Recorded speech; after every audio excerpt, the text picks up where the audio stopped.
एक समय की बात है। परमेश्वर कबीर साहब जी एक जिंदा बाबा का वेश बनाकर कई शहरों और गांवों में गए।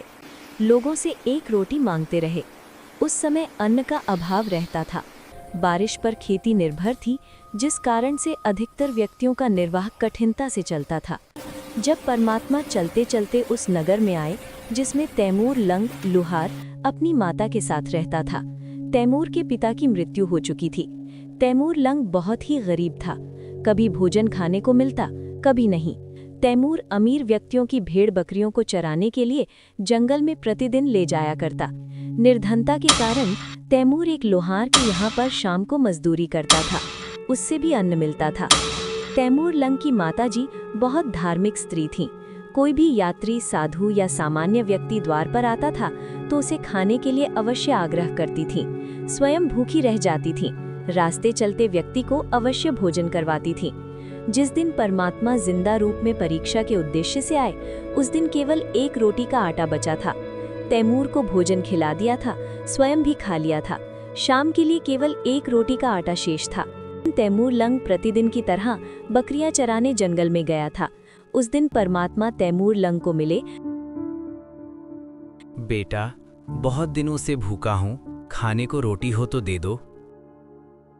बाबा जी, आप थोड़ी देर यहाँ बैठिए, मैं घर से रोटी लाता हूँ। यहाँ पास में ही हमारा घर है। जब तक आप मेरी भेड़ बकरियों का ध्यान रखना, कहीं कोई गुम न हो जाए। अगर कोई बकरी गुम हो गई तो बहुत मुसीबत हो जाएगी। ठीक है, मैं ध्यान रखूंगा। आप बिल्कुल चिंता न करो। तैमूर लंग घर गया। माता को बताया, माँ, एक बाबा कई दिन से भूखा है और रोटी मांग रहा है। ठीक है बेटा, मैं अभी रोटी बना देती हूँ। माता ने तुरंत आटा तैयार किया, एक रोटी बनाई, क्योंकि आटा एक ही रोटी का बचा था। एक रोटी कपड़े में लपेटकर बाबा जी के पास दोनों माँ बेटे आ गए।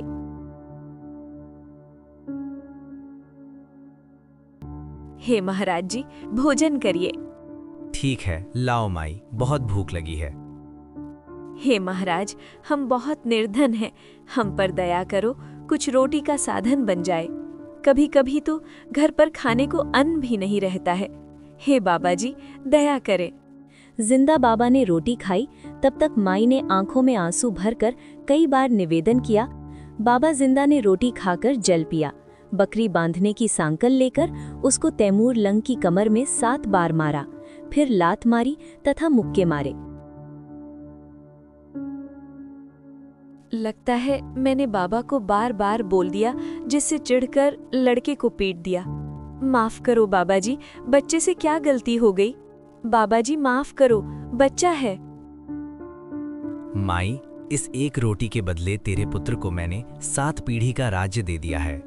जो 7 बार सांकल मारी है और जो लात तथा मुक्के मारे हैं, ये इसका राज्य कई टुकड़ों में बंट जाएगा। कुछ ही समय में तैमूर राजा बनेगा, ये मेरा आशीर्वाद है। माता को लगा कि बाबा पागल है। हमारे पास खाने को अन्न नहीं है, कह रहा है तेरा बेटा राजा करेगा।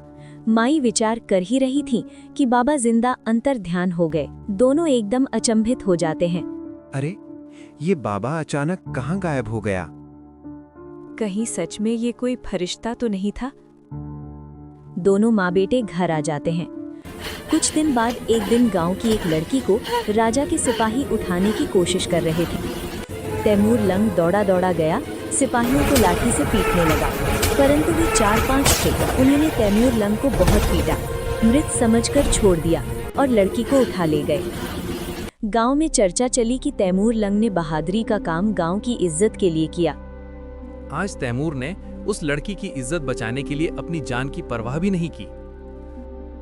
हाँ, तैमूर बहुत ही नेक लड़का है, परंतु राजा का हम लोग कुछ भी नहीं बिगाड़ सकते हैं। तैमूर ने सोचा, अगर कभी मैं राजा बना तो सबसे पहले उस नीच राजा को सबक सिखाऊंगा। एक रात्रि को स्वप्न में बाबा जिंदा तैमूर लंग को दिखाई दिए और बोले, तैमूर, तू जिस लोहार के पास नौकरी करता है, उस स्थान के नीचे खजाना है। तू उस स्थान को खरीद ले। मैं उस लोहार के मन में उस स्थान को बेचने की प्रेरणा कर दूंगा। 2 महीने की उधार कह देना। तैमूर लंग ने सपना अपनी माताजी को बताया। माँ, आज मैंने सपने में उन्हीं बाबा को देखा था जो उस दिन हमें मिले थे। बोल रहे थे कि उस लोहार वाले की स्थान के नीचे खजाना है, तू उस स्थान को खरीद ले। बेटा, बाबा जी मुझे भी आज रात्रि में स्वप्न में दिखाई दिए थे। कुछ कह रहे थे, मुझे स्पष्ट नहीं सुनाई दिया। बेटा, अगर बाबा जी की बात सच्ची है तो हम धन्य हो जाएंगे। तू जा और उस मालिक से बात कर। तैमूर लंग मालिक के पास गया।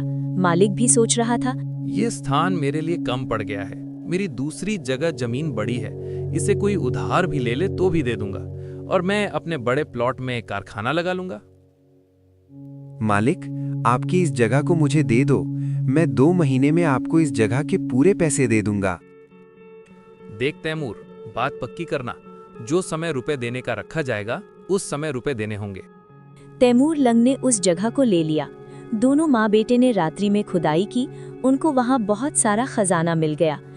देख माँ, सचमुच खजाना मिल गया। उस बाबा ने सही कहा था। हाँ बेटा, सच में वो बाबा कोई फरिश्ता ही थे। परमात्मा सपने में फिर से तैमूर लंग को दिखाई दिए।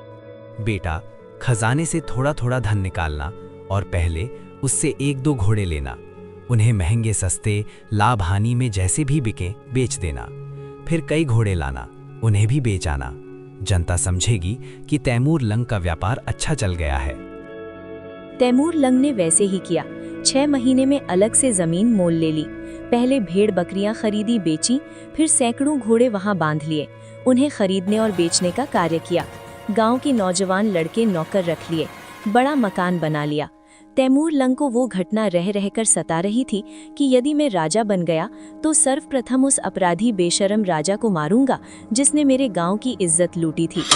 अब तैमूर लंग के साथ धन था, लोहार कारीगर था, स्वयं तलवार बनाने लगा।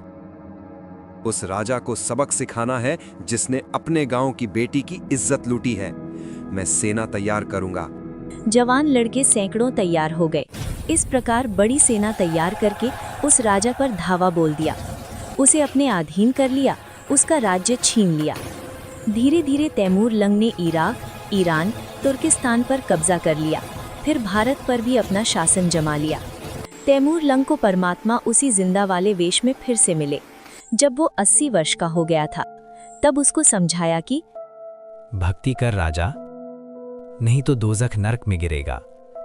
भूल गया वो दिन जब 1 रोटी ही घर पर थी। इस तरह परमेश्वर कबीर साहब जी ने तैमूर लंग को 1 रोटी के बदले में गरीब से राजा बना दिया। तो दोस्तों, ये कहानी आपको कैसी लगी? अपनी राय हमें कमेंट जरूर करें।